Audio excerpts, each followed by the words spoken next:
பகவத்கீதை 9வது அத்தியாயம் முதல் வகுப்பு முதல் ஸ்லோகம். ஸ்ரீ கிருஷ்ணாய பரமாத்மனே நமஹ. அத நவமோத்யாயः. ராஜவித்யா ராஜகுஹ்ய யோகः.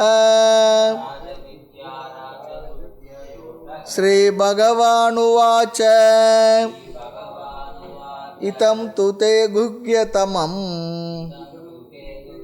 பிரவக்ஷ்யாம் அனசூயவே ஞானம் விஜ்ஞானசகிதம் யஜ்ஞாத்வா மோக்ஷயசே சுபாத். ஸ்ரீ கிருஷ்ணாய பரமாத்மனே நமஹ. அத நவமோத்யாயः. ராஜவித்யா ராஜகுஹ்ய யோகः. ஸ்ரீ பகவானுவாச்ச இதம் து தே குஹ்யதமம் பிரவக்ஷ்யாம்யனசூயவே ஞானம் விஜ்ஞானசகிதம் யஜ்ஞாத்வா மோக்ஷயசே சுபாத். பகவான் இங்கு ஒரு பிரதிஜ்ஞை செய்கின்றார். நான் உனக்கு ஒரு ஞானத்தை கொடுக்க போகின்றேன். எதை பற்றி அறிவை என்றால் ஈஸ்வரனை பற்றிய அறிவை, பிரம்மத்தை பற்றிய அறிவை, மெய்ப்பொருளை பற்றிய அறிவை. முதல் 3 ஸ்லோகங்களிலே பகவான் தான் சொல்ல விரும்புகின்ற கருத்தை தானே அறிமுகப்படுத்துகின்றார். அப்படி தான் கொடுக்க உள்ள அறிவுடைய உயர்வு மகிமையை ஞான ஸ்துதி செய்கின்றார். ஞானத்தை ஸ்துதி பண்ணுறார். ஏன் அவ்வாறு மகிமைப்படுத்தணும்னு சொல்லி சொன்னால் அப்பொழுதுதான் நம்ம கவனமாக கேட்போம் என்பதற்காக, அல்லது அர்ஜுனன் கவனமாக கேட்பார். அடுத்து மனதிலே கொஞ்சம் ஸ்ரத்தை வரும். ஸ்லோகத்தை பார்க்கலாம். ஸ்ரீ பகவான் உவாச்ச. பகவான் இங்கு தன்னுடைய பேச்சை தொடர்கின்றார், உபதேசத்தை தொடர்கின்றார். இதம் என்றால் இந்த, இந்த என்றால் எந்த, 2வது வரியில் உள்ள என்ன, ஞானம் விஞ்ஞான சகிதம். ஞானம் என்பதை இதோடு சேர்த்துக்கணும். இதம் இதம் ஞானம், இந்த ஞானம் அறிவு. எந்த அறிவு? ஈஸ்வரனை பற்றி அறிவானது என்று இங்கு பொருள். ஏனென்றால் இறைவனை பற்றி விசாரம் தான் இங்கே நடந்துக்கிட்டு இருக்கு. ஆகவே அந்த அறிவை தே உனக்கு பிரவக்ஷ்யாமி, நான் நன்கு எடுத்து உனக்கு தெளிவாக உபதேசம் செய்ய போகின்றேன். பரமாத்ம தத்துவத்தை என்று இங்கு பொருள். அடுத்து ஞானம் எப்படிப்பட்டது? நம்ம இதெல்லாம் சென்ற வகுப்பில் பார்த்துருந்தால் ஞாபகப்படுத்திக்குவோம். 2 சொற்கள் ஞானத்துக்கு விசேஷணமாக சொல்கிறார், அட்ஜெக்டிவ். முதல் சொல் குஹ்யதமம். குஹ்யம் சொல்லி சொன்னால் ரகசியம் அல்லது சீக்ரெட் சொல்லி அர்த்தம். தமம் சொல்லி சொன்னால் சூப்பர்லேட்டிவ் டிகிரியில் சொல்கிறார், மேலான ரகசியம், உத்தமம். நான் உனக்கு மேலான உத்தமமான ரகசியத்தை சொல்ல போகின்றேன். ரகசியம் சொன்ன உடனே நமக்கு ஒரு கியூரியாசிட்டி வரும். உடனே என்ன ரகசியம், அதுக்காக சொல்கிறார். ரகசியம் சொல்லி சொன்னால் பல பொருள் இருக்குன்னு பார்த்தோம். சில அர்த்தங்களை எல்லாம் பார்த்து நம்ம முடிச்சிருக்கோம். இருந்தாலும் ஞாபகப்படுத்திக்குவோம். ரகசியம் என்றால் மேலானது, மேன்மையானது, உயர்ந்தது பார்த்தோம். சீக்ரெட் மீன்ஸ் சேக்ரெட்னு சொல்லி பார்த்தோம். ஆமாம், சாதாரண அறிவு இல்லை, புனிதமான உயர்ந்த ரகசியமான ஒரு அறிவை நான் உனக்கு கொடுக்க போகின்றேன். இது ரகசியம் என்பதனுடைய முதல் அர்த்தம். 2வது அர்த்தத்தை பார்த்தா அரிது, ரேர், மிக மிக அரிதுன்ற அர்த்தத்தில் பார்த்தார். சுலபமில்லை.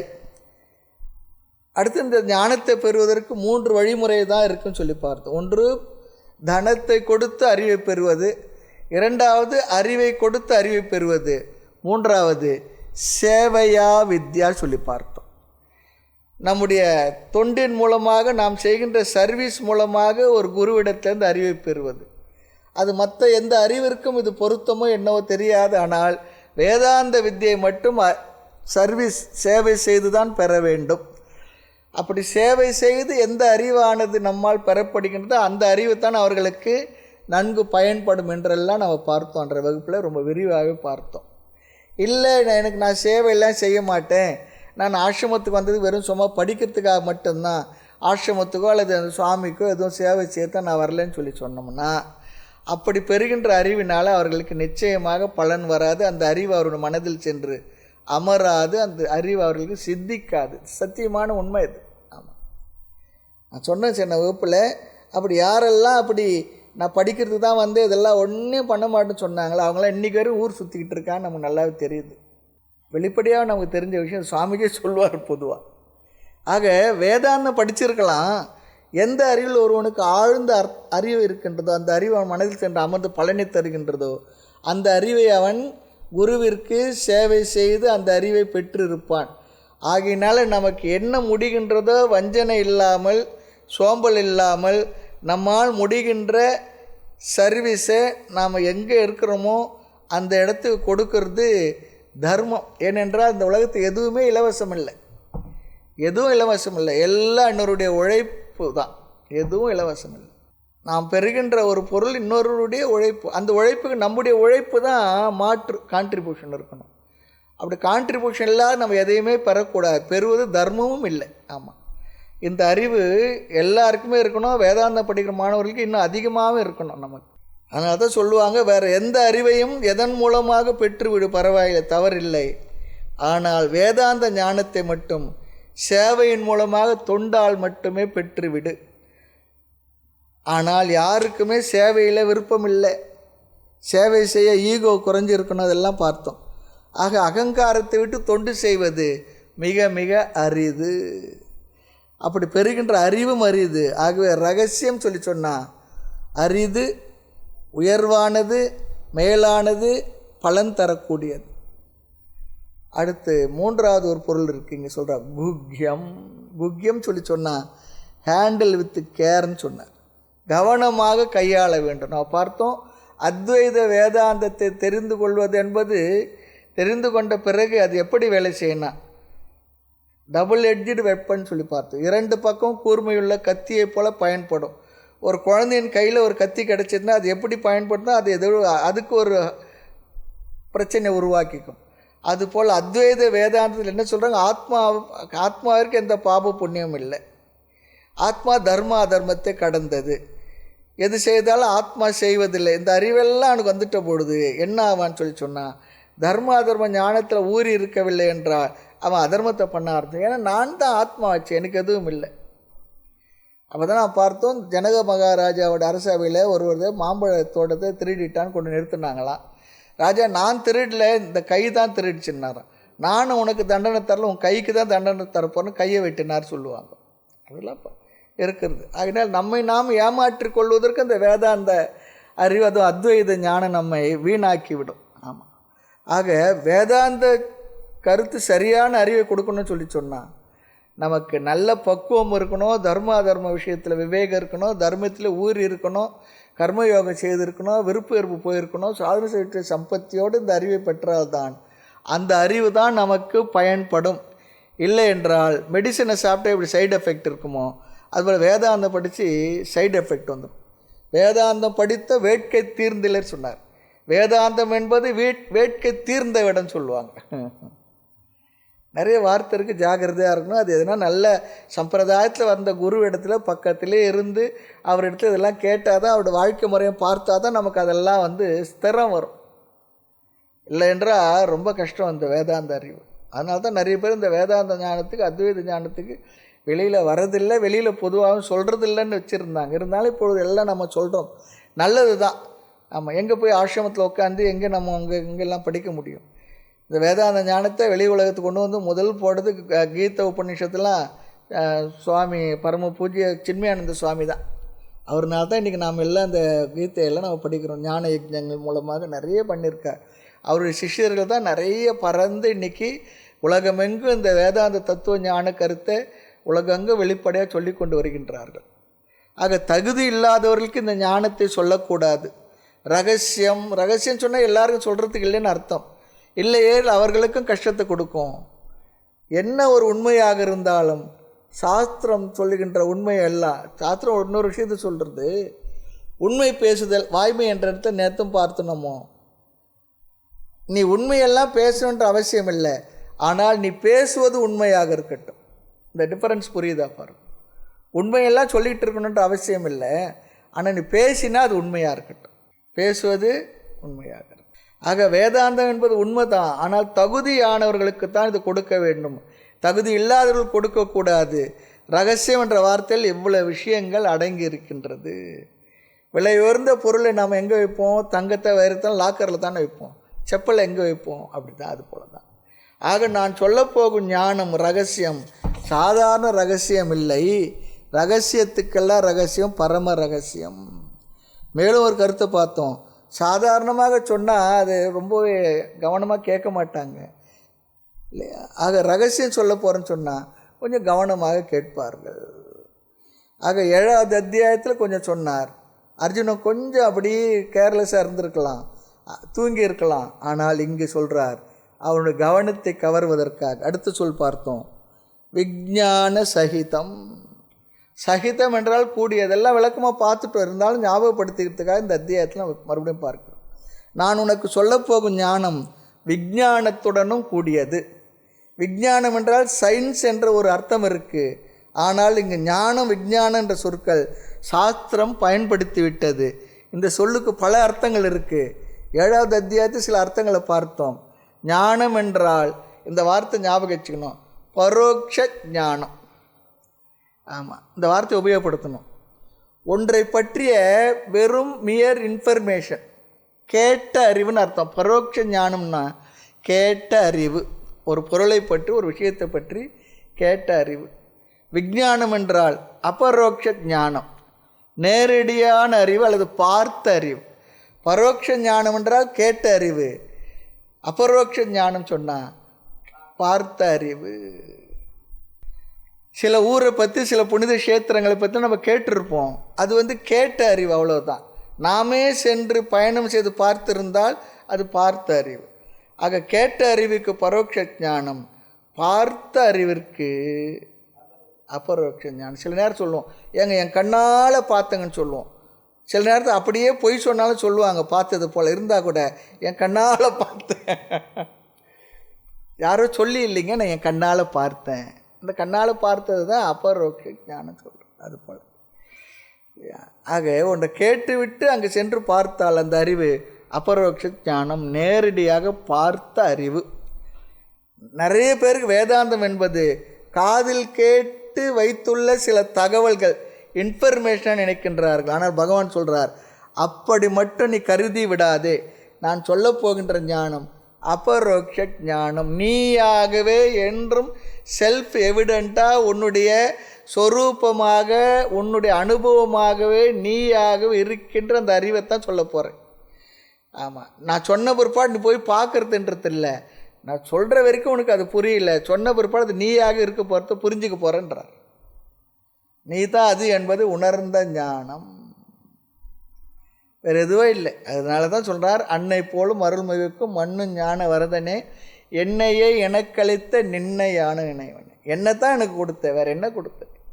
எங்கேயோ இருந்து கொண்டு வந்து அப்படியே ஒரு பெட்டியிலேருந்து வச்சு அப்படி சேஃப்டி லாக்கில் வச்சு அப்படியே எடுத்து இந்தாப்பா அப்படி சொல்லி கொடுத்ததில்லை.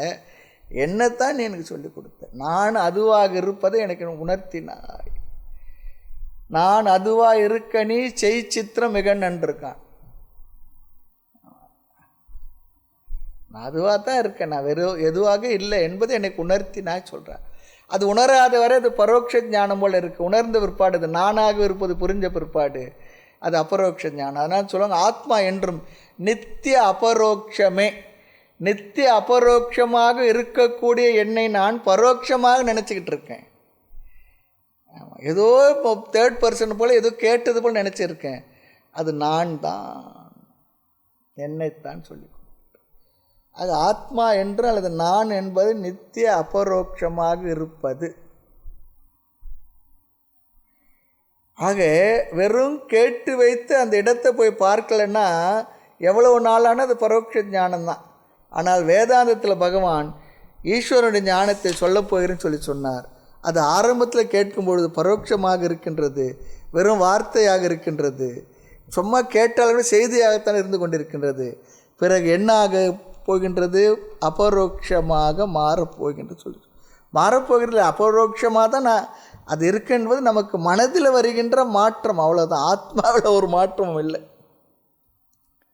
அப்போது அபரோக்ஷமாக மாற்றணும்னு சொன்னால் என்ன பண்ணணும்? கேட்ட அறிவில் அந்த பொருள் அங்கே இருக்கணும். அப்போ கேட்ட ஆத்மா எங்கே இருக்குது? எங்கே வெளியே இல்லை, நானாகவே இருக்குது, என்னிடத்தில் தான் இருக்கு. நான் தான் அங்கே இருக்கணும்னா நான் தான் ஆத்மா. அதனால தான் அடிக்கடி சொல்லுவோம், நான் ஆத்மான்னு அறிஞ்ச பிற்பாடு தான் ஆத்மாவாக அறியாத போது நான் ஆத்மாவாக தெரியாத பொழுது நான் ஆத்மா தான். தெரிஞ்ச பிற்பாடு என்ன? நான் தெரிஞ்சுக்கிடுச்சு, அவ்வளோதான். அப்போது ஆத்மா தான். ஆத்மா முந்தைய இல்லை, இப்போ இருக்குது, அப்படிலாம் இல்லை, நித்தியமாக இருந்துக்கிட்டு இருக்கு. நான் அதுவாக தான் இருக்கேன். முந்தி தெரியல, நான் இப்போ தான் தெரிஞ்சு நான் தான் அது. இது கொஞ்சம் சட்டில் பாயிண்ட்டு தான், ரொம்ப சூக்ஷமான கருத்து தான். சுட்டி காட்ட ஒண்ணாத பாழ்சூன்யம் தன்னை சூக்ஷ மதியால் அறிந்து தோஷம் அறவே எட்டி பிடித்தோம் என்ற ஆனந்த பாம்பு எடுத்து வெறித்துன்ற ஆடுப்பாம்பு சொன்ன போல் இங்கே சுட்டி காட்ட ஒண்ணாத அந்த சூன்யம் சொல்லி எல்லாம் முடிவு பண்ண சூன்யம் இல்லை, அதுதான் ஆத்மா. அதை சூக்ஷமதியால் அறிந்து கொள். அப்போ தான் நீ உன்னை பற்றி அறிவை அறிகின்ற விஷயத்தில் உனக்கு இருக்க குறைய நீங்கும். ஜாகிரதையாக புரிஞ்சுக்கோன்னு சொல்கிறார். ஆக அது நானாக இருக்க போகின்றது. ஆனால் ஆரம்பத்தில் அப்படி இல்லை. ஏதோ ஈஸ்வரன் ஞானம் சொல்ல போகிறார், கடைசி நானே அந்த ஞானத்துக்கு பொருளாக இருப்பதால் அது பரோட்ச ஞானமாக ஆரம்பத்திலிருந்து அபரோக்ஷ ஞானமாக மாறப்போகின்றது. கேட்ட அறிவு பார்த்த அறிவாக, உணர்ந்த அறிவாக, நானேயாக, அதுவே நானாக இருக்க போகின்றது.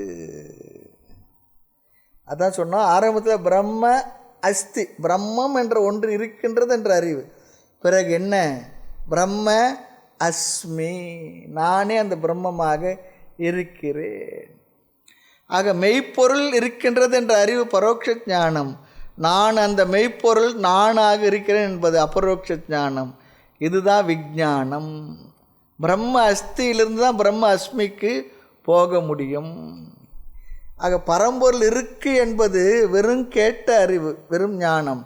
அந்த மெய்ப்பொருள் நானாகுவேன் என்ற உணர்ந்த ஞானம் விஞ்ஞானம். இது வரையிலும் சென்ற வகுப்பில் பார்த்து முடித்த கருத்து.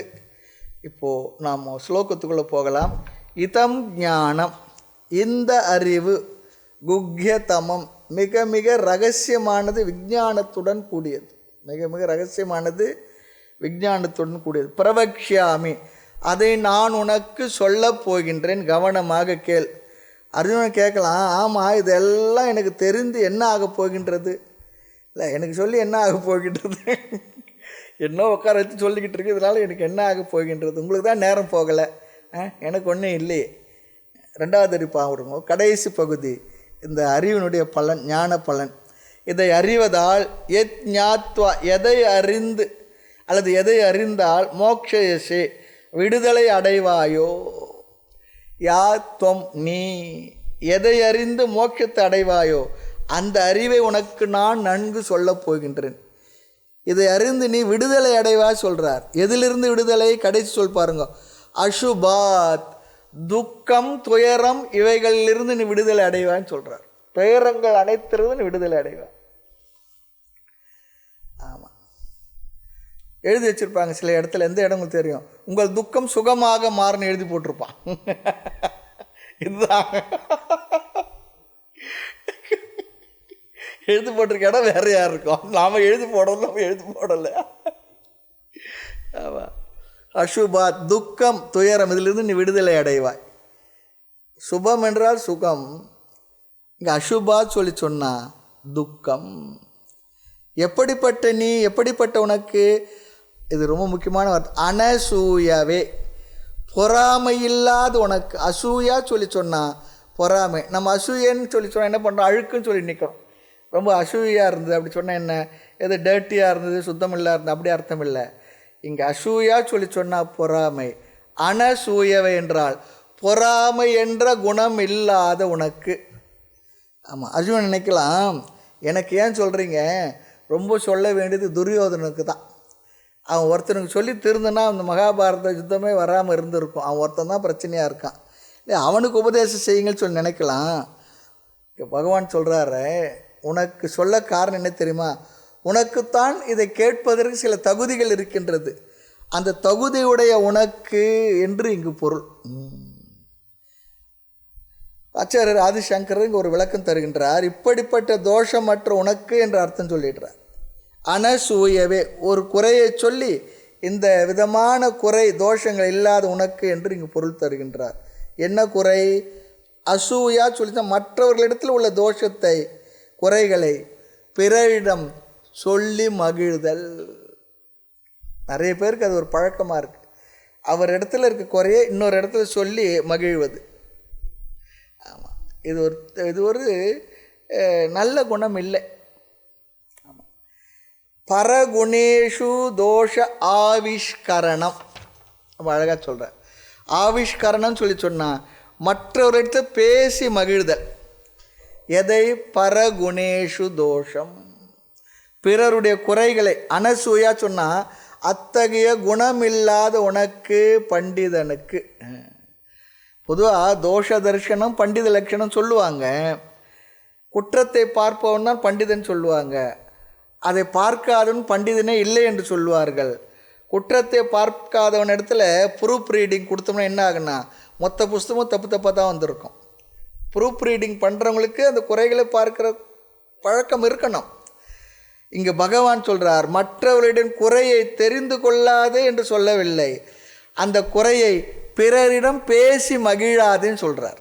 இது ஒரு நல்ல ஒரு குணம். பிறருடைய பலகீனங்களை உனக்கு தெரிந்துவிடும். உனக்கு அறிவென்ற ஒன்று இருந்தால் பிறருடைய குறைகள் பலகீனம் நிச்சயம் தெரியும். அதை பிறரிடம் பேசி மகிழாதே. ரொம்ப குறைவான குணமாக சொல்கிறார் இங்கே பகவான். வேதாந்த தத்துவத்தை சொல்ல வந்த பகவான் நடுவு நிறைய பண்புகளை சொல்கிறார். 2வது அத்தியாயத்திலிருந்து ஏற்றுக்கொள்வது, ஆமாம், அக்செப்டன்ஸ், அந்த குணங்கள்லேருந்து கடைசி வரைக்கும் சொல்லுவார். 13வது அத்தியாயத்தில் 7வது ஸ்லோகத்திலிருந்து 11வது ஸ்லோகம் வரைக்கும் 20 குணங்களை சொல்லுவார். தெய்வாசுர சம்பத் விபாக யோகத்தில் அதையும் நல்ல குணங்களையும் சொல்லுவார், அசுர குணங்களையும் சொல்லுவார்.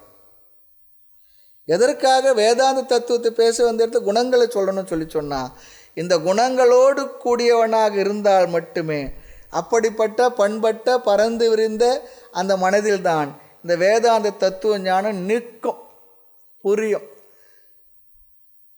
இல்லைன்னா வெறும் இன்ஃபர்மேஷனாக இருக்கும். அவர் பலனை பெற்று நீ மோட்சத்தை அடைந்தவனாக ஆக மாட்டேன். உன் மனதில் அமைதி ஏற்படாது, நிறைவு கிடைக்காது.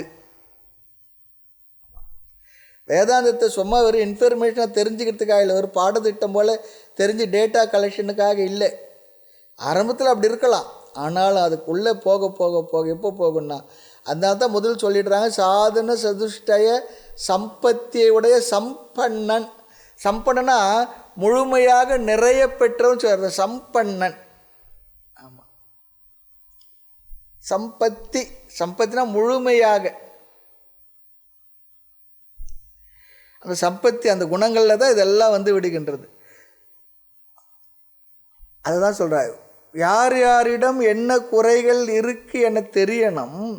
ஏனென்றால் தெரியாதிருந்தால் அந்த அவருடைய பலகீனங்களுக்கு குறைகளினால் நாம் பாதிக்கப்படாமல் இருப்பதற்கு யார் யார் இடத்துல என்ன குறைகளுக்கு தெரிஞ்சிருக்கணும். தெரிஞ்சிருந்தனா தான் அவங்களால நாம் பாதிக்கப்படாமல் இருப்போம். ஆக இங்கே வஞ்சனை, பொறாமை இவைகளெல்லாம் தெரிஞ்சு வச்சுருக்கணும். அப்படி இருக்கிறது ஒரு அறிவு தான். அந்த ஞானத்தில் நமக்கு சாய்ஸே கிடையாது. என்னென்னா யார் இருந்தால் பழகணும், அவர்கிட்ட என்ன குறை இருக்குன்றது கொஞ்சம் நேரத்தில் தெரிஞ்சிடும். அறிவுன்னு ஒன்று நமக்கு இருந்தால் தெரிஞ்சிடும், தெரியாத போகாது. தாய்மன்னர் சொல்கிறது போல் வஞ்சனை, பொறாமை, லோபம், வைத்த மனமாக்கருமே, சேர்ந்த மலை பாண்டமும், வாஞ்சனை இல்லாத கனவே சொல்ல. எல்லா குணங்கள் இருந்துன்னா கொலை, களவு, கால்காமம் இவை விட்டால் என்றோ மலை இலக்கான நின்னருள் தான் வாய்க்கும் பராபரமே சொல்கிறார். அதெல்லாம் விட்டு இருக்கணும்னு சொல்லி சொல்கிறார். ஆக வேதாந்தம் படித்து பிறர் குறைகளை நான் காண மாட்டேன்னு சொல்லி சொன்னால் அது முடியாது. புத்தி வர ஆரம்பித்தா குறையை காண்போம். அதான் ஒருத்தர் சொன்னா, கூவம் அருகில் போனால் அது வாசனையை நுகராமல் இருக்க முடியுமா என்ன? வாசனை நுகரவில்லைன்னா மூக்கில் ஏதோ ப்ராப்ளம்னு சொல்லி அர்த்தம். அதே போல் புத்தியின் லட்சணம் என்ன? குறை தெரியணும், தெரியும். பிறரிடம் நம்மிடம் உள்ள குறை நிறை நமக்கு தெரிய வேண்டும். பிறரிடம் குறைகளே தெரியவில்லை என்றால் நம்முடைய குறையை நமக்கு தெரியாதுன்றார் ஒருத்தர். நம்மிடத்தில் குறை இருக்குது தெரியும் நம்ம. ஆக யார் யாரிடத்தில் என்ன குறை என்று தெரிந்தால் நாம் கொஞ்சம் அதிலிருந்து விலகி ஒதுங்கி பாதுகாப்பாக இருக்கலாம், எச்சரிக்கையாக நடந்து கொள்ளலாம்.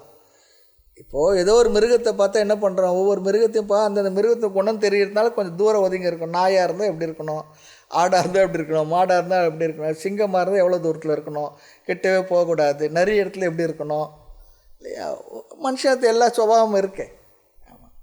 ஒரு சின்ன ஒரு கதை ரொம்ப நாளைக்கு முன்னே, ஒரு 30-40 வருஷத்துக்கு முன்னே தினமணி கதிரில் படித்தேன். இப்போ வருதா தெரியல, கதிர்னு ஒன்று வரும் தினமணி, வெள்ளிக்கிழமையோ ஞாயிற்றுக்கிழமைன்னு நினைக்கிறேன், கதிர்னு ஒன்று வரும். அதில் ஒரு வனத்தில் குரங்குகள்லாம் ஒன்றா கூட்டமாக வாழ்ந்துருந்தான். அதில் ஒரு குரங்கு என்ன பண்ணிச்சான், எனக்கு இங்கே உங்கள் கூட இந்த போர் அடிச்சிடுச்சு, நான் கொஞ்சம் ஊருக்குள்ளே போயிட்டு கொஞ்ச நேரம் இருந்துட்டு வரேன்னு போச்சான். போன அந்த குரங்கு காலையில் போச்சான், சாயந்தரம் திரும்பி வந்துடுச்சான் இருட்டுறதுக்குள்ளே. என்ன அவ்வளோ வேகமாக போனையே, எதனால் நீ திரும்பி வந்துட்டு இவ்வளோ சீக்கிரம், எதிர்பார்க்கலையே. அது சொல்லிச்சான், அதாவது இங்கேயாவது ஒரு மிருகத்து ஒரு சுபாவம் இருக்குது, நான் புரிஞ்சுக்கிட்டு அது போல் நடந்துக்கிறோம்.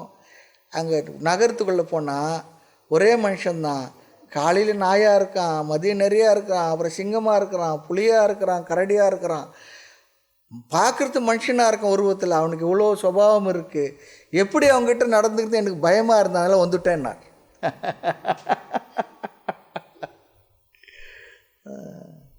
வஞ்சகம் ஜாஸ்தி, பொறாமை ஜாஸ்தி, பொய் ஜாஸ்தி, பித்தலாட்டம் ஜாஸ்தி, எல்லாம் இருக்குது. வெளியே தெரியல, உருவத்தில் மனுஷன். அறம் போல்வர் கூர்மையரேனும் மரம் போல்வர் மக்கட்பண்பில்லாதவர் சொல்கிறார். அதனால் பெரியவங்க நம்ம என்ன நினைக்கிறோன்னா, ஆன்மீகமாக இருப்பதும் தெய்வத்தை வணங்குறதுக்கும் பண்புகள் உடையவனாக இருக்கிறதும் சம்பந்தமே இல்லை நினைக்கிறோம். அப்படி கிடையாது. பண்புகளுடன் கூடியவனாக இறைவனே தர்ம கோப்தா தானே, இறைவனே தர்மத்துடைய வடிவம் தான். ராமனை சொல்லும்போது ராமன் தர்மத்துடைய விக்கிரகம் சொல்லுவார். ஆக பரீட்சலோகான் கர்மச்சித்தான், உலகத்தில் வைராகத்தை அடையணும்னு சொல்லி சொன்னால் பரீட்சை செய்யணும்னு சொல்லி பொருள். ஆக ஒரு பொருளில், புகழில், பதவியில், உறவில் இருக்கக்கூடிய ஒவ்வொன்றில் இருக்கக்கூடிய குறைகள் நமக்கு தெரியணும். விஷயேஷு தோஷ திருஷ்டி, அப்போ தான் நமக்கு வைராகியம் வரும்னு சொல்கிறார். அந்தந்த விஷயங்கள் விவகாரங்களில் இருக்க தோஷங்கள் குறைகள் தெரியணுமா. இந்த கிராமங்கள்லாம் சாவடி இருக்கும், திண்ணையெல்லாம் இருக்கும். அதனால தான் இப்போ திண்ணையை ஒழிச்சிட்டாங்கன்னு தெரியல. குறை பேசி உக்காந்துக்கிட்டு இருப்பாங்க. குறை பேசுறதுக்கு வீடுகளில் விட எல்லா வேலையும் முடிச்சுட்டு உடனே எல்லாத்தையும் எதோ சீக்கிரம் முடிச்சுட்டு உக்காந்து 2 பேர் சேர்ந்தால் அங்கே என்ன தெரியுங்களா, 3வது ஆளை பற்றி பேச்சு தான் இருக்கும். 2 பேர் சேர்ந்தால் 3வது ஆளை பேசி தான் இருக்கும். அப்படி நமக்கு சுபாவம் இருக்குது. இந்த நாட்டில் தான் திருக்குறள் வந்தது, நீதி சாஸ்திரம் வந்தது, நாலடியார் வந்தது, எல்லாம் வந்தது. எல்லா உபதேச நூல்களும் இங்கே தான் கொன்றை வேந்தன், ஆத்திச்சூடி, எவ்வளோ கூட அப்படிலாம் இருக்க முடியல. ஆக பிறருடைய குறையை பேசி மகிழாத உனக்கு, பகவான் அழகாக சொல்கிறார். அர்ஜுனா, பிறருடைய குறையை பேசி மகிழாத உனக்குன்னு ஏன் சொன்னார்னா, அவங்க அவ்வளோ தூரம் நெருக்கமாக பழகி இருக்காங்க. அப்போ பழகின பழக்கத்தில் ஒரு சமயத்திலோட யாரை பற்றிய குறையும் பகவானத்தை பேசலைன்றது பகவானே திருப்பி சொல்கிறார். பிறருடைய குறையை பேசி மகிழாத உனக்கு, அந்த பண்பை நீ அடைந்திருப்பதனால் உனக்கு நான் இந்த ஆத்ம ஞானத்தை உபதேசிக்கின்றேன்னு சொல்கிறார். இந்த பண்பை நாம் அடைந்தால்தான் பகவான் சொல்ல போகின்ற ரகசியமும் நமக்கு புரியும். இல்லை என்றால் இந்த ரகசியம் ரகசியமாகவே இருக்கும். எப்படி என்றால், கேட்டும் சொல்லியும் புரியவில்லை என்றால் ரகசியம் தானே. ஆக தகுதி இல்லாதவன் ஒருவன் கேட்டாலும் அது மனதில் புத்தியில் சென்று பொருள் தராது. ஆகவே அது ரகசியம்தான். ஆகவே நாம் இனி படிக்கப் போகின்ற கருத்து நமக்கு ரகசியமாக இருக்கப் போகின்றதா, புரியப் போகின்றதா? புரிவதும் புரியாமல் ரகசியமாக இருப்பதும் பகவானுடைய கையிலோ அது சொல்லிக் கொடுக்கக்கூடிய ஆசிரியர் கையில் இருக்கவில்லை. நம்முடைய கையில் அவரவர்கள் கையில் தான் இருக்குது. அவரவர்கள் தான் அது பொறுப்பு. ஆக பிறருடைய பலகீனத்தை நீ உனக்கு பலமாக பயன்படுத்தி கொள்ளாது. அது ரொம்ப தப்பான விஷயம். எல்லார்கிட்டும் ஏதோ ஒரு பலகீனம் இருக்கலாம். அந்த பலகீனத்தை உனக்கு பலமாக பயன்படுத்தி எக்ஸ்ப்ளாய்ட் பண்ணாது.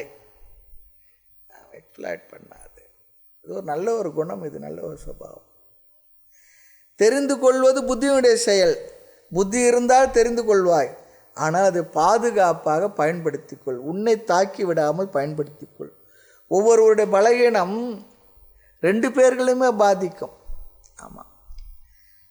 ஆக நம்ம இடத்துல கூட கோபம், பொறாமை இதெல்லாம் எப்படின்னா அமிலத்தை போலன்னு சொல்லுவாங்க. அவனையே பாதிக்கும். ஆமாம். அந்த அமிலம் இருக்க முதல்ல அதில் கண்டெய்னர் தான் பாதிக்கணும், பிற்பாடு தான் அது இல்லாமல் போகும். ஆக அமிலம் தன்னை வைத்துள்ள பாத்திரத்தை பாதிக்கும், பின்னர் தான் அதை வைத்துள்ளனை பாதிக்கும்னு சொல்லுவாங்க. ஆக நாம் நாசம் அடையக்கூடாது என்றால் எத்தனையோ பலகீனம் அவர்களிடத்தில் இருந்து கொண்டு தான் இருக்கின்றது. பொதுவாக நாம் எதை பேசி மகிழ்வோம் என்றால், உண்மையில் நமக்கு எதிரில் உள்ள பலம் இருக்க, எதிரினுடைய பலம் அல்லது மற்றொரு பலகீனம், அதைத்தான் நாம் பேசி மகிழ்வோம். ஆகவே யாருடைய குறைகள் தெரிந்தாலும் நேரம் போகவில்லை என்பதற்காக அல்லது நாம் மகிழ்ச்சியாக அதை பேசினா எனக்கு மகிழ்ச்சியாக இருக்கின்றது என்பதற்காகவோ பேசிக்கொண்டு திரிந்து கொண்டு இருக்காதே. நல்ல ஒரு பண்பு இது. வேதாந்தம் தான் ஆத்மாவை பற்றி தான் சொல்ல போகிறோம், பகவான் சொன்னார். ஆமாம். நேரம் போகலன்னு பேசாத, மகிழ்ச்சிக்காக பேசாது. அதனால தான் பாருங்கள், கொஞ்சம் யாருன்னா 2 பேர் சேர்ந்தா முதல் 1-2 வார்த்தை தான் பொதுவாக இருக்கும். மிகுதி எதுனா அவனுக்கு தெரியுமா உங்களுக்கு, அவ்வளோதான், முடிஞ்சு போச்சு. ஆமாம், அவர் ஒன்று சொன்னார்னா நான் ஒன்று சொல்ல மறந்துட்டேனே, நானும் இது ஒன்று சொல்கிறேன், தெரிஞ்சு வச்சுக்கோங்க. இதே தான். ஆக குறைகளை களைய பார்ப்பது ஒன்று, குறைகளை பேசுவது ஒன்று. பகவான் சொல்கிறார், இதம் தூதே. தூ என்றால் சென்ற அத்தியாயத்திலிருந்து இந்த அத்தியாய கருத்து தலைப்பு மாறுகிறது என்பதை குறிக்கின்ற சொல். இதம் தூதே குக்யதமம். இப்பொழுது நான் உனக்கு ஞானத்துடன் விஞ்ஞானத்துடன் கூடிய இரகசியமான கருத்தை கூறப்போகின்றேன். நீ எப்படிப்பட்டவன்? புறம் கூறாத, பிறர் குறைகளை பேசி மகிழாத உனக்கு நான் இதை சொல்லப் போகின்றேன். இதனுடைய பலன் என்னவாக இருக்க போகின்றது? நீ உன்னுடைய மனத்துயரங்கள் அனைத்திலிருந்தும் விடுதலை அடைவாய். அடுத்து 2வது ஸ்லோகம். ராஜவித்யா ராஜகுக்யம் பவித்ரமித உத்தமம் பிரத்யக்ஷாவகமம் தர்மியம் சுசுகம் கர்த்துமவ்யயம். ராஜவித்யா ராஜகுக்யம் பவித்ரமிதமுத்தமம் பிரத்யக்ஷாவகமம் தர்மியம் சுசுகம் கர்த்துமவ்யயம். இந்த ஸ்லோகம் முழுவதுமே ராஜவித்யா, அதில் சொல்லப்பட்ட ஞான மகிமா முழுவதுமே ஞானத்தை பற்றிய மகிமைகளை பெருமைகளை பேசுகின்ற ஸ்லோகம். குளோரிஃபிகேஷன் ஆஃப் நாலெட்ஜ், ஞானம். இங்கு 7 சொற்கள், 7 அடைமொழிகள் மூலமாக பகவான் இந்த பெருமையை பேசப் போகின்றார். ஞான மகிமையை சொல்வதற்கு 7 சொற்கள் விசேஷனம், அட்ஜெக்டிவ் போட்டிருக்கார். முதல் பெருமை என்ன தெரியுங்களா? ராஜவித்யா. இது ராஜானாம் வித்யா, வித்தைகளுக்கெல்லாம் ராஜான்னு சொல்லிட்டார். நாம் சொல்ல எதுனா ஒன்றுன்னா காட்டுக்கு ராஜா, இவர் ஒருத்தர் ராஜா, நீ ராஜாப்பா சொல்கிறோம். ராஜான்னா எல்லா அர்த்தத்தை விட சிறந்தது, சிரேஷ்டமானது, மேலானது, முதலானது அப்படிலாம் அர்த்தம். ஆக சென்ற ஸ்லோகத்தில் ஞானம் என்னும் சொல்லில் பயன்படுத்தினார். இந்த ஸ்லோகத்தில் வித்யா என்ற சொல்ல பயன்படுத்துகிறார். நான் உனக்கு சொல்லப்போகும் அறிவு எப்படிப்பட்டது தெரியுமா? வித்யானாம் ராஜா, எல்லா அறிவுக்கும் ராஜாவாக இருக்கக்கூடிய அறிவு. முண்டகோபநிஷத்தில் பராவித்யா அபராவித்யா சொன்னார். பராவித்யான்ற மேலான உயர்ந்த அறிவு, அபராவித்யான்ற சாதாரணமாக லௌகிக அறிவு, கீழான அறிவு, அப்படிலாம் சொன்னார். இங்கு நான் உனக்கு அந்த பராவித்யாவை சொல்லப் போகின்ற அதுவே ராஜவித்யான்னு சொன்னார். இந்த அத்தியாயத்துக்கு பெயரே ராஜவித்யா ராஜகுக்யம், அத்தியாய பெயர் அதுதான். அப்போ பொதுவாக நம்முடைய எல்லோருக்குமே மனதில் ஒரு அறிவு வருகின்றது. எந்த ஒரு அறிவும் ஞானத்துக்கும் விஷயம் இருக்கும், பொருள் இருக்கும். விஷயம் இல்லாத அறிவு இருக்காது. ஒரு விஷயம்னா அதில் ஒரு அறிவுன்னா அந்த அறிவுக்கு ஒரு ஆப்ஜெக்ட் இருக்கும், பொருள் இருக்கும்.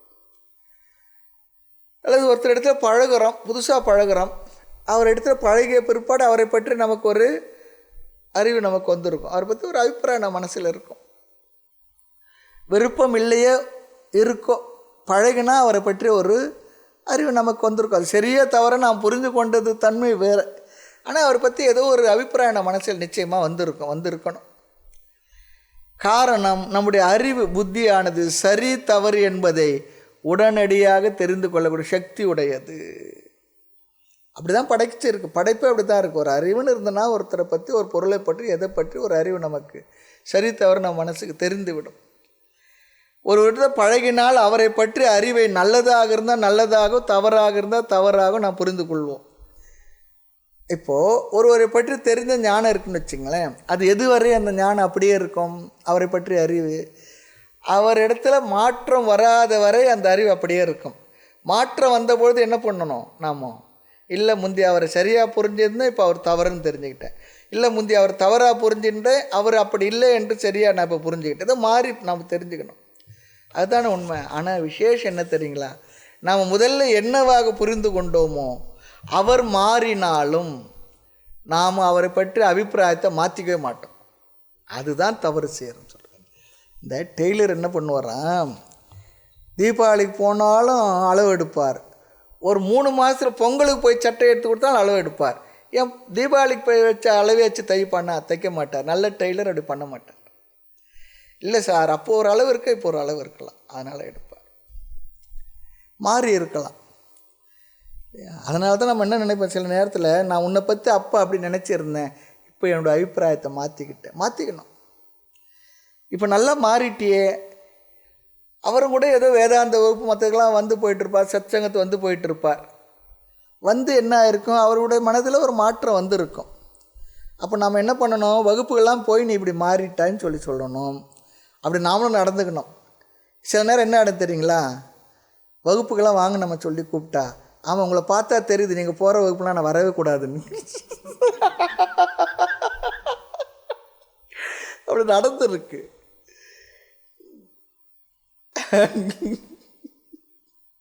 உங்களை பார்த்து நாங்கள் அந்த வகுப்புக்கெல்லாம் வரக்கூடாது முடிவு பண்ணிட்டோம். அப்படியே இருக்கக்கூடாது. அப்போது அப்படி அவர் மாறினார் சொன்னால் அவரை பற்றி எண்ணத்தை எல்லாம் நாம் மாற்றி ஆகணும். எந்த ஒரு அறிவுமே விஷயத்தை வைத்து தான் இருக்கின்றது. விஷயம் மாறிவிட்டால் அதை பற்றி அறிவு, அந்த ஞானமும் மாறிவிடும். பல நேரம் என்ன ஆகுன்னா, விஷயம் மாறினாலும் நாம் அறிவை மாற்றிக்கொள்ள மாட்டோம். அந்த அறிவிலே என்ன ஆகிடுனா ஒரு அட்டாச்மெண்ட் வந்துடும். சரியோ தவறோ நான் புரிஞ்சுக்கிட்டு தான், மாறி இருந்தால் கூட இல்லவே இல்லை நான் மாற்றிக்க மாட்டேன் சொன்னிக்கிறோம். அவன் அப்படித்தான், இவன் இப்படித்தான், அவன் மாறினாலும் அவனுடைய பற்றி அபிப்பிராயத்தை நான் மாற்றிக்கொள்ள தயாராக இல்லை. இது மனதினுடைய தோஷம் சொல்கிறாங்க. இது மனதினுடைய தோஷம். இந்த உலகில் உள்ள எல்லா பொருள்களுமே மாற்றத்துக்கு உட்பட்டது தான். வயது, தோற்றம், மனம், உறவுகள் எல்லாமே மாற்றத்துக்கு உட்பட்டது தான். வயது மாறாமல் இருக்குமா? ஒரு நாள் 1 மணி நேரம் ஆச்சுன்னா வயசு கூடிடுச்சுன்னு அர்த்தம். தோற்றத்தை பார்த்தாலும் முந்தி அப்படி இருந்த ஒல்லியாக இருந்தப்போ குண்டாயிட்டே, இல்லை முந்தி குண்டாக இருந்த இப்போ ஒல்லியாயிட்டே. உறவுகள் எல்லாமே மாற்றத்துக்கு உட்பட்டது தான். மாற்றம் ஒன்று தான் மாறாதுன்னு சொல்கிறோம் பாருங்கள். அது போல் அதனால் நாம் அடைகின்ற அறிவும் மாற்றத்துக்கு உட்பட்டது தான். அதுக்காக தான் சொல்ல வந்தோம். ஆக ஆள் மாறியவுடன் நமக்கும் அறிவு மாற வேண்டும். முன்பெல்லாம் அப்படி இருந்தார், இப்போ அப்படி இல்லைப்பா. முந்தெல்லாம் அதெல்லாம் செய்துக்கிட்டு இருந்தார், இப்போ இல்லை, அவர் நல்லவர் ஆகிட்டார். நாம் அந்த அபிப்பிராயத்தை மாற்றிக்கொண்டு அவரை அப்படி பார்க்க தயாராகணும். ஆனால் நமக்கு என்ன தெரியுங்களா, அந்த ஸ்டாக்னேஷன் சொல்கிறாங்க பாருங்க, அவ்வளோதான், முடிஞ்சு போச்சு. ஒருத்தரை பற்றினா அவ்வளோதான், நன்னனா நான் மாற்றிக்க மாட்டேங்க, அவ்வளோதாங்க. அது கூடாது. வேணும்னா உங்களுக்கு பிரியம் இல்லாத இருக்கலாம், அவர் எடுத்து மறுபடியும் பழகிறது, மற்றதுக்கு தொடர்பு வச்சுக்கிறதுக்கு, உறவு பாராட்டுறதுக்கு விருப்பம் இல்லாத இருக்கலாம், தப்பு இல்லை, ஓகே. ஆனாலும் மாற்றி தான் ஆகணும். அப்படி நினச்சோம்னா நம்மை பற்றி அவர்கள் அப்படி தானே முடிவு பண்ணி வச்சுருப்பாங்க. அப்படி இல்லையா? அப்படி அதிலேருந்து வெளியே வர்றது ரொம்ப கடினம்தான். பகவத்கீதைலாம் படிக்கிறேன்னு சொன்னால் ஏதோ அப்படிலாம் இல்லை, நிறைய விஷயங்கள் இருக்குது. பகவானும் கூட ரொம்ப சைக்கலாஜிக்கல் அப்ரோச் நிறைய இடத்துல பண்ணுறார். அப்ரோச் பண்ணுறார். ஆக இங்கும் பகவான் ஒரு அறிவை கொடுக்க போகின்றார். எதை பற்றி அறிவு என்றால் இறைவனை பகவானை பற்றி அறிவு பகவானே கொடுக்கிறார். அந்த அறிவில் மாற்றமே இருக்காது. இப்போ பார்த்த இது லேர் வர இப்போ பேச போகிற பாருங்க, இதெல்லாம் நமக்கு கொடுக்கப்பட்ட அறிவு. ஆனால் பகவான் கொடுக்க போகிற அறிவு இருக்கே, அந்த அறிவில் மாற்றமே இருக்காது. காரணம் என்ன? மாறாத என்றும் உள்ள நித்தியமான ஒரு பொருளை பற்றி அறிவது. மாறாத என்றும் உள்ள நித்தியமான நிர்ணயமான ஒரு பொருளை பற்றி அறிவு. உலகில் உள்ள எல்லா அறிவும் மாற்றத்துக்கு உட்பட்ட அறிவு. மாற்றத்துக்கு நாம் தயாராக இருக்கணும். பல சமயம் நாம் மாற்றிக்கொள்ள தயாராக இல்லை. ஏனென்றால் அந்த அறிவிலேயே பற்று வந்துவிடும். ஆனால் பிரம்மனை பற்றி அறிவு இருக்கே, அவர் பிரம்மன் அப்படி இருந்தார், இப்போ அப்படி இல்லை, நான் அப்படி நினச்சிருந்தேன், இப்போ அப்படி ஆயிட்டார் என்று மாற்றிக்கொண்டேன் என்று சொல்ல முடியாது. காரணம் மாற்றத்துக்குட்படாத பொருளை பற்றி அறிவு. ஆக வாழ்க்கையில் ஒரு முறை பிரம்மத்தை பற்றி அறிவை நாம் பெற்றுவிட்டால், அறிந்துவிட்டால், பிற்பாடு அந்த அறிவை எந்த அறிவும் மாற்ற முடியாது. அதுதான் இங்கே விசேஷம். பிரம்ம ஞானம் மட்டுமே என்றுமுள்ள மாறாத அறிவு. எவ்வளோ 1000 வருஷத்துக்கு முன்னே பகவத்கீதை சொல்லியிருக்கார், உபநிஷத் சொல்லியிருக்கு. இல்லை இப்போ ஒரு அமெண்ட்மெண்ட்லாம் போட்டு மாற்றிட்டாங்கன்னு சொல்ல முடியுமா? ஒருத்தர் சொன்னார், ஒரு வகுப்புக்கு போகப்படுது. என்ன வகுப்பு? பிரம்மசூத்திர வகுப்பு. சரி, நான் ரொம்ப கேட்டுட்டேன், அதில் என்ன அமெண்ட்மெண்ட் போட்டிருந்தா இப்போ சொல்லுங்கன்னாரு. என்ன அமெண்ட்மெண்ட் போட முடியும்? ஆக பிரம்ம ஞானம் மட்டும் என்றுமுள்ள மாறாத அறிவு. ஆக வித்யானாம் ராஜா, எல்லா அறிவிலும் மேலான அறிவு. அடுத்த கருத்து, இந்த ஞானம்தான் மாற்றத்திற்கு உட்படாத ஞானம். இது எல்லாம் மாற்றத்துக்கு உட்பட்ட ஞானம் தான். அடுத்து மீதி எல்லா ஞானமும் மித்யா ஞானம், பொய்யான அறிவு. இந்த அறிவு அப்படிப்பட்ட அறிவில்லை. ஆக பிரம்ம ஞானம் வந்த பின்பு தான் நாம் இதுவரை எதையெல்லாம் உண்மை என்று நினைத்து வந்தோமோ, சத்தியமாக நினைத்து வந்தோமோ, அதெல்லாம் பொய், தவறு என்று புரிய வருகின்றது. இந்த உலகத்தில் உள்ள எல்லாம் மாற்றத்துக்கு உட்பட்டது, தோற்றம் மாத்திரமே. ஆனால் இந்த பிரம்மன் மட்டும் என்றும் மாறாதது, சத்தியமானது அப்படின்ற அறிய வருது.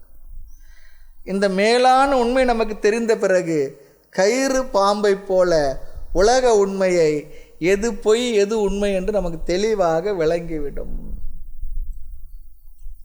கயிறில் உள்ள பாம்பு என்ன, உண்மையா பொய்யா? எது உண்மை? கயிறு தான் உண்மை, பாம்பு பொய் தான். அதனால பாம்பை பார்த்துட்டேன், அந்த நேரத்தில் ஏதோ காரணத்தினால கயிறில் பாம்பை பார்த்துட்டேன். ஆனால் அது என்ன பிற்பாடு உண்மை விளங்கிய பிறகு கயிற்றில் தெரிந்த பாம்பு பொய்யே. அப்போ ஏன் தெரிஞ்சதுன்னா ஏதோ காரணத்தில் தெரிஞ்சது. ஆகவே தோற்ற மாத்திரமே. கயிற்றில் தெரிந்த பாம்பு உண்மையில் உண்மை இல்லாது, அந்த நேரம் தெரிஞ்சது வாஸ்தவம் தான். அதுதான் சொன்ன, தோற்ற மயக்கங்களோ காட்சி பிழைதான்னு சொன்னார் பாருங்க. ஆக இது எல்லாம் அபராவித்யா ஆகிவிடும். எது பராவித்யா பெற்ற உண்மை அறிய வந்தால் அப்போ அபராவித்யாகி வித்யா, அதெல்லாம் அவித்யா ஆகிவிடும். எதனால் நிராகரிக்கப்படாமல் இருக்கின்றது என்றால் அந்த ஞானம் பிரம்ம ஞானம். எதனால் நிராகரிக்கப்படாத ஒரு ஞானம், அப்படி ஒன்று இருந்தால் அதுதான் பிரம்ம ஞானம். இனி ராஜ வித்யா என்ற சொல், இதற்கு அடுத்த அர்த்தம் என்னவென்றால், எந்த வித்யாவாக இருந்தாலும் அவை எதுவுமே மனதில் இருக்கக்கூடிய குறையை நீக்காது, மனதை நிறைவுபடுத்தாது, மனதை நிறைக்காது. ஆனால் பிரம்ம ஞானம் என்ற ஒன்றுதான் மோட்சத்தை கொடுக்கின்ற நம்முடைய மனதை நிறைவுபடுத்தும், நம்முடைய மனதை நிறைத்தே விடும். என்னவென்று சொல்லி, நீயே அந்த நிறைவாக இருப்பவன் என்ற அறிவை கொடுத்து நம்மை நிறைத்து விடும். இந்த ஞானம் மட்டும் நம்முடைய பொறாமையை போக்கும். இந்த ஞானம் மட்டும்தான் நம்ம பொறாமையை போக்கும், பாதுகாப்பின்மையை போக்கும், பயத்தை நீக்கும். பிற எந்த ஞானம் வந்தாலும் பொறாமை அதிகரிக்கலாம், பயத்தை கூட அதிகரிக்கலாம். காரணம், மற்ற எல்லா ஞானத்திலும் சைடு எஃபெக்ட் இருக்கும் இல்லையா? அது என்ன? பயம் இருக்கும், பொறாமை இருக்கும். ஆனால் பிரம்ம வித்யா ஒன்றுதான் நிறைவை கொடுக்கின்ற ஞானம். ஆகவே உத்தமமான பலனை கொடுப்பதனால் ராஜவித்யா இதுதான் முதல் பெருமை, முதல் லட்சணம். எதற்கு? பகவான் கொடுக்க போகின்ற ஞானத்துக்கு முதல் லட்சணம். அடுத்து இரண்டாவது ராஜகுக்யம். ரகசியங்களிலேயே ராஜாவான ரகசியம், மேலான பெரிய ரகசியம். அதைத்தான் குக்யத்தமம் சொல்லி சொன்னார். இங்கே குக்யம் சொல்லி சொன்னார். ரகசியம் என்றது இன்னொரு அர்த்தத்தை நாம் பார்க்கணும். புதிருக்குள் பெரிய புதிர் என்னவென்றால் ஆத்ம வித்யா தான். அதுதான் ராஜகுக்யம், ரொம்ப ரகசியம், புரியாத புதிர். நம்ம சொன்ன சில நேரத்தில் இது என்னங்க புரியாத புதிராக இருக்குது. எல்லாமே புரிகின்ற புதிர் தான், விடுவிச்சிடலாம். ஆனால் ஆத்ம வித்யா தான் புரியாத புதிர். ஏன் தெரியுங்களா? நான் அதுவாக இருந்து எனக்கு தெரியலையே. அது பெரிய விஷயம் தானே. நான் தான் அது, சாஸ்திரம் சொல்கிறது. யூ ஆர் தட், நீ தான் அதுன்னு சொல்கிறது, தத்துவம் வச்சு சொல்கிறது. ஆனால் எனக்கு இது வரைக்கும் புரியலையே. பெரிய புதிர் தானே. பிறந்ததுல நான் அதுதான், இந்த உடல் எடுத்ததுல நான் அதுதான், உடல் எடுக்காத போது அதுதான், உடல் போன பிற்பாடு அதுதான். அதை என்னுட்கலந்தாய் யான் அறியாது இருந்தாய் இறைவான்னு சொல்கிறார் தாய்மன்னர். என்னுள்ளே இருக்கிற எனக்கு தெரியலையே. நம்ம வீட்டிலே இருக்கிறாரு, நமக்கு தெரியலையே. இது அப்பார்ட்மெண்ட் வாசிக்கலாம் அப்படி தான். கீழே யாரோ ஒருத்தர் ஒரு அட்ரஸ் கேட்டார்னா அவர் பக்கத்து வீடாக இருப்பார். இல்லைங்க அப்படி பண்றீங்க, இல்லவே இல்லை அடித்து சொல்லுவார், சத்தியம் பண்ணி சொல்லுவார். ஆனால் நம்ம கிராமங்களில் பாருங்களேன், எல்லாம் 4-5 கிழங்கு அங்கங்கே உட்காந்துருக்கோம். ஆமாம், நீங்கள் ஒரு ஆள் கூட, திருடன் ஒருத்தன் கூட போக முடியாது. போனால் முதல் கூப்பிட்டு அவன் குழம்பு ஒருத்தரத்தை விசாரித்து எந்த வீட்டுக்கு போய் வரான்னு சொல்லி விசாரித்து அந்த வீட்டை பற்றி எல்லா ரகசியத்தை தகவல்னு சொல்லி அது வரைக்கும் அந்த வீடு தான் கொண்டு சொல்லி அனுப்புவாங்க. தெரியாமல் யாரும் உள்ளே போய்ட்டு ஒரு கிராமத்துக்குள்ளே. ஆமாம், அது எவ்வளோ பேர் பாதுகாப்பு தரும். ஒரு வகையில் பாதுகாப்பு அது. யாரும் தெரியாத ஒரு ஆள் உள்ளே போயிட முடியாது. அடுத்து மூன்றாவது பெருமை பவித்ரம் இதம் உத்தமம். இதம் இந்த ஞானம் உத்தமம், மேலான, பவித்ரம், தூய்மைப்படுத்தும் கருவி சாதனம். உலகில் உள்ள தூய்மைப்படுத்தும் சாதனங்களில் மிக மேலான, உயர்ந்த, சிறந்த, உத்தமமான தூய்மைப்படுத்தும் கருவி ஞானமேன்னு சொல்லிடுறார். பவித்ரம் இதம் உத்தமம், நல்ல வார்த்தை. இந்த ஞானம் இருக்குது. எப்படி என்றால் மனதை தூய்மைப்படுத்த மந்திரம் இருக்குது, தவம் இருக்குது. ஆனால் என்ன ஆகுன்னா நான் தபஸ்வி என்ற ஒரு கர்வத்தை, சைடு எஃபெக்ட் விட்டுட்டு போயிடும். ஆமாம், நான் பெரிய உபாசகனாக்கும், நான் பெரிய பாராயணம் செய்பவனாக்கும், நான் பெரிய ஒரு தபஸ்வி ஆக்கும், அப்படி என்ற ஒரு எண்ணம் வந்துடும். ஆனால் இந்த ஆத்ம ஞானம் இருக்க, பிரம்ம ஞானம் அகங்காரத்துக்கும் பகை. நான் ஞானி என்ற அபிமானத்தை நீக்கும். அதனால்தான் பாலவத்துன்னு சொன்னாங்க. குழந்தையை போல. குழந்தைக்கு நான் ரொம்ப அழகாக இருக்கு, நான் குழந்தை நினைக்க மாட்டேன்னா அதுக்கு எதுவுமே தெரியாது. நாம தான், அதனால தான் நம்ம எல்லோரும் பாராட்டுறோம். ஆமாம், வயது ஆக ஆக வேணா அதுக்கு எல்லாம் வந்து உட்காந்துடும். நாம தான் எல்லாத்தையும் சொல்லிக் கொடுப்போம். அந்த ஆண்டிக்கிட்ட போகாது, இந்த மாமா கிட்ட பேசாது, அவர் வராரு, அந்த அங்கிள் வந்தார்னா அப்பா வீட்டில் இல்லைன்னு சொல்லிட்டுன்னு சொல்லிட்டு அதுக்கு பொய்ய சொல்லி கொடுப்போம். நாம தான், அது ஒன்றும் தெரியாது. அவர் வர வரைக்கும் பார்த்துருந்து அங்கிள் அங்கிள் அப்பா உள்ளே இல்லைன்னு சொல்கிறாரு சொல்லிடணும். அதுக்கு அது தெரியாது, பாவம்.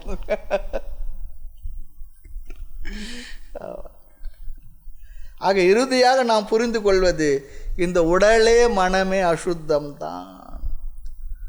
உடலை வெளித்தோற்றத்தில் தூய்மைப்படுத்தலாம் இல்லையா? உடல் தூய்மை நீராளமயம், அகத்தூய்மை வாய்மையால் காணப்படும் வள்ளுவரும் கூட. ஆக இந்த சரீரத்தின் அசுத்தத்தை எப்போ நீக்க முடியும்னா, இந்த சரீரம் நான் இல்லை என்ற ஞானத்தினால் சரீரத்தினுடைய அசுத்தத்தை நீக்கிக் கொள்ளலாம். மனதில் உள்ள அசுத்தத்தை எப்படி நீக்கிக் கொள்ளலாம் என்றால், இந்த மனமும் நான் இல்லை, நான் ஆத்மா என்ற அறிவினால் மன அசுத்தத்தை நீக்கிக் கொள்ளலாம்னு சொல்கிறார். அதனால் பவித்ரம் இதம் உத்தமம், ரொம்ப அழகான ஆழமான கருத்து இதெல்லாம். ஆமாம், உபநிஷத்தின் சாரமான கருத்துக்கள், நிதித்தியாசனத்துக்கான கருத்துக்கள், நம்மை நாம் புரிந்து கொள்வதற்கான கருத்துக்கள், ஆத்மாவோட லட்சணங்களான கருத்துக்கள் இதெல்லாம். ஆக நாம் சரீரம் நான் இல்லை என்ப எண்ணத்தினால் இந்த சரீரத்தில் நீங்குகின்றோம். எப்பொழுது? சரீரத்தில் இருந்து கொண்டே, மனதில் இருந்து கொண்டே நான் மனமில்லை என்ற அந்த மனமில்லை என்ற எண்ணம் எங்கே இருக்குது? மனசில் தான் இருக்குது. அதில் இயற்கையிலே இறைவனுடைய படைப்பிலிருந்து எதையும் நாம் நீக்கி கொள்ள முடியாது, நீங்கவும் முடியாது. சரீரம் ஒரு பிராரப்த முடிவுல நீங்கன்றது வேற. ஆகவே இயற்கையுடைய படைப்பிலிருந்து நாம் எப்படி நீங்க முடியும் என்றால், இந்த சரீரம் நான் இல்லை, இந்த மனசும் நான் இல்லை, பாராதி பூத்தம் நீ இல்லை, உன்னிப்பார் இந்திரியம் கரணம் நீ அல்லை, ஆராய் உணர்வு நீ என்றான் ஐயன், அன்பாய் உரைத்த சொல் ஆனந்தம் தோழி.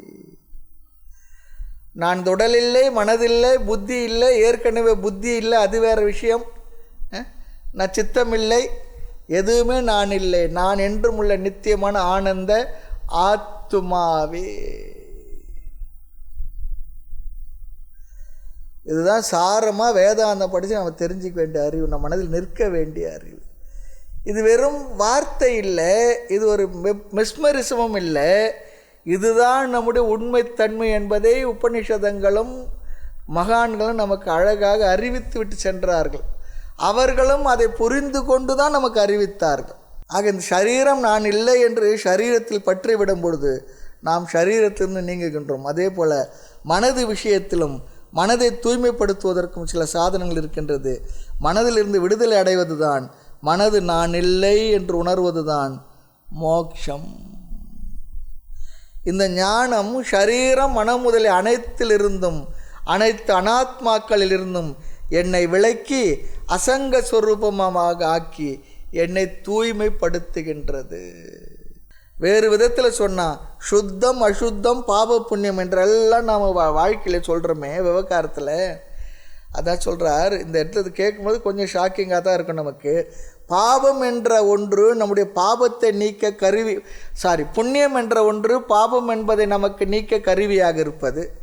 பாபத்தை புண்ணிய கர்மா அல்லது பிராயச்சித்த கர்மா மூலமாக நீக்கிக் கொள்ளலாம். வேதாந்தத்தில் இன்னொன்று இருக்குது, புண்ணியம் கூட ஒரு கோணத்தில் பாபமாகின்றது. புண்ணியம் கூட ஒரு கோணத்தில் பாபமாகின்றது. காரணம், பாபம் என்ற கர்மவினை நமக்கு துயரத்தை கொடுத்து நீங்குகின்றது, துயரத்தை அனுபவிக்க உடலையும் உலகத்தையும் தருகின்றது. புண்ணியம் என்ற கர்மவினை சுகத்தை கொடுத்து நீங்க வேண்டும். அதற்கும் உடலும் உலகமும் வேணும். சுகத்தை அனுபவிக்கும் உடல் உலகம் வேணும். பாபத்தில் வருகின்ற துயரத்தை அனுபவிப்பதற்கு உடல் உலகம் வேணும். ஆக வேதாந்தத்தில் பாபமும் பாபம், புண்ணியமும் பாபம். அப்போ புண்ணியமே பண்ணக்கூடாதுன்னா அப்படி இல்லை, தத்துவ திருஷ்டியில் சொல்கிறது. பாபமும் பாபம், புண்ணியமும் பாபம். புண்ணியம் புண்ணிய ரூபமான பாபம், பாபம் பாப ரூபமான பாபம். அவ்வளோதான். ஆனால் நான் யார்? இந்த பாப புண்ணியத்தை கடந்த ஆத்மா என்ற ஞானம் வரும்பொழுது தான் இதெல்லாம் சரி. அதுவரையில் உலக விவகாரங்கள் உடலோடு மனதோடு நாம் இணைந்து இருக்கும் பொழுது சாஸ்திரம் சொன்ன பாப புண்ணியம்லாம் பாப புண்ணியம்தான். வேதாந்தத்துக்கு வந்த பிற்பாடு தத்துவத்தை புரியும் போது நமக்கு இந்த அறிவை கொடுக்கின்றார். போட்டு குழப்பிக்கூடாது, கன்ஃபியூஸ் பண்ணிக்கூடாது. ஆக இந்த இரண்டும் நம்மை சரீரம் உடல் உலகத்துடன் சம்பந்தப்படுத்துகின்ற எது? பாப புண்ணியம். சரி, பாபத்தை நீக்க புண்ணியத்தை பயன்படுத்தலாமா என்றால், அப்போ பாபத்தை நீக்க புண்ணியத்தை பயன்படுத்தலாம். புண்ணியத்தை நீக்க புண்ணியத்தை பயன்படுத்த முடியுமா? அப்படி பயன்படுத்த என்ன ஆகும்? புண்ணியம் என்ன அதிகமாக தானே ஆகும். அப்போ புண்ணியம் என்ன சுகத்தை கொடுத்து நீங்கும், பாபம் துயரத்தை கொடுத்து நீங்கும். பாப புண்ணியத்தை அனுபவிப்பதற்கு உடலும் உலகமும் தேவை இருக்கின்றது. என்ன பண்ணுறது?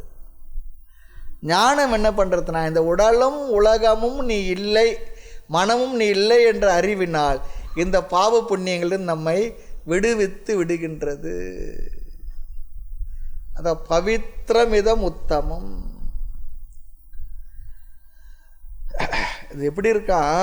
இந்த பாவம் செய்து புண்ணியத்தை நீக்கலாமா சொல்லி சொன்னால், புண்ணியத்தை பாவம் செய்து புண்ணியத்தினால பாவத்தை நீக்கலாமா?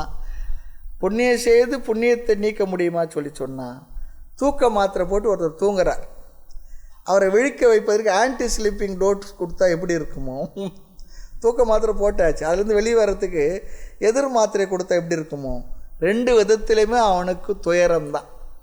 ஆமாம், அதுபோல் பாபமும் புண்ணியமும் வேதாந்த தத்துவ ஞானத்தை தெரிந்த ஆத்ம ஞானத்தை உடைய ஞானிக்கு அல்லது அந்த சாதகனுக்கு பிரச்சனையே.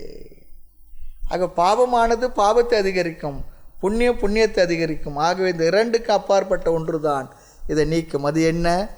ஞானம். இரண்டையும் நீக்கி நம்மை தூய்மைப்படுத்தும். அதனால் பகவான் சொன்னார், பவித்ரம் இதம் உத்தமம். பிற சாதனங்கள் எல்லாம் தூய்மைப்படுத்தலாம், படுத்தாமலும் இருக்கலாம். ஆனால் ஞானமே தூய்மைப்படுத்தும் சாதனங்களிலேயே மிக மிக உயர்ந்தது, மேலானது. சரி, அப்போ இனி சரீரத்தை தூய்மைப்படுத்தலாமா அடுத்தாமல் இருந்துடலாமா? நான் பகவான் சொல்லிட்டார், சரீரத்தை தூய்மைப்படுத்த வேணாம், மனசையும் தூய்மைப்படுத்த வேணாம், இல்லை குளிக்காமல் இருக்கலாமா சொன்னான். அப்படிலாம் இல்லை, இந்த உடம்பே அசுத்தம்தான், அதை கொஞ்சம் அசுத்தமெல்லாம் இல்லாத பார்த்துக்கோ, அது ஆரோக்கியத்துக்கு கொடுக்கும் இல்லையா? அதற்கு தேவையான கவனம் கொடுத்து தூய்மைப்படுத்தணும். ஆக ஞானத்தால் உடல் மனதிலிருந்து நான் அவைகள் இல்லை எனும் ஞானத்தினால், அதனால் தான் விடுதலை அடைய முடியும். அதைத்தான் பகவான் இங்கே சொல்கிறார், உத்தமம் பவித்ரம். அடுத்து 4வது லட்சணம் பிரத்யக்ஷாவகமம். பிரத்யக்ஷ அவகமம். இந்த ஆத்மா இல்லை, இந்த ஆத்ம ஞானத்தினுடைய பலன் நாம் உயிரோடு இருக்கும் பொழுது நாம் அனுபவிக்கக்கூடியதுன்னு சொல்கிறார். அதுதான் ரொம்ப அழகு. கர்மகாண்டத்தில் சொர்க்கலோக பிராப்திக்காக புண்ணியத்தெல்லாம் செய்வோம், யஜ்ஞ யாகங்கள் செய்வோம். அந்த பலனை அனுபவிக்கணும், என்ன பண்ணணும்? செத்து போனோம். இந்த உடலை விட்டு போனால் தான் சொர்க்கத்துக்கு போய் அந்த பலனை அனுபவிக்கணும் இல்லையா? கர்மகாண்டத்தில் எத்தனையோ புண்ணிய கர்மலாம் சொல்லியிருக்கு. அவைகள் அனைத்தும் நாம் இப்பொழுதே கண்முன்னேயே அனுபவிக்கக்கூடியவர்கள் இல்லை. ஆனால் நாம் இங்கு ஞானத்தை அடைய முயல்கின்றோம். ஞானத்துடைய பலன் இங்கேயே இப்பொழுதே பலன் தரக்கூடியது சொல்கிறார். ஏனென்றால் ஞானத்தினால் மனதில் இருக்கக்கூடிய எல்லா விதமான அந்த கிளட்சஸ்லாம் இருக்குது பாருங்கள், முடிச்சுக்கள் எல்லாம் ஹிருதய கிரந்தி சொல்கிறார் பாருங்க. வித்யத்தே ஹிருதய கிரந்தி